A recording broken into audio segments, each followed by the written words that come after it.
So in one of my recent videos, I was talking about recalling to mind all of the times that God came through for you in a mighty way and allowing that to be a fuel for your faith in your current situation, your giant, whatever it is that you're dealing with. So that is what I'm going to do today.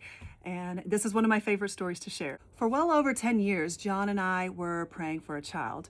After the first few years and things coming to light in my health, we realized that it was going to take a miracle for this to happen. But we believe in a God of big miracles, and so we just really put it in His hands. As more years passed, we were really learning to be content with whatever God had for us and just being at peace with that.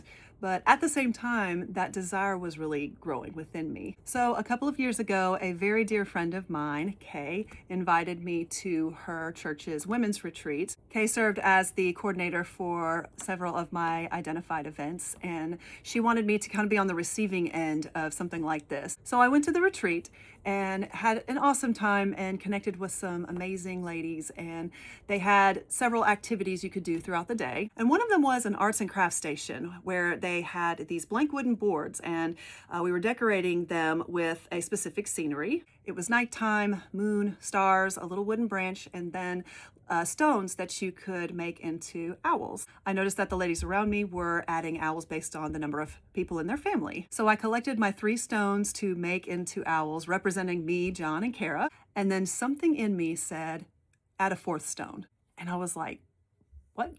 Felt kind of random, so I wasn't sure if it was the Lord telling me to do it. So I'm just sitting there staring at these stones, and I'm conflicted because I don't know what to do, and I'm just staring. I was back and forth from, if you put this extra stone on there, it's just going to be silly, to you might regret it if you don't. But it was just such a strong feeling of, you need to do this. So I added it. The rest of the day, I kept thinking about it, and I prayed and asked the Lord, what was that? And I didn't hear anything else. And it was just that voice in that moment that just said, add the 4th stone. A few months later, I found out I was pregnant. But that's not the end of it. Our little miracle girl was born exactly 1 year to the date of me making that art. I'm really glad that I added that 4th stone. I feel like this is only complete if I actually show you the artwork. So here it is. There's the 4 of us. God is so good.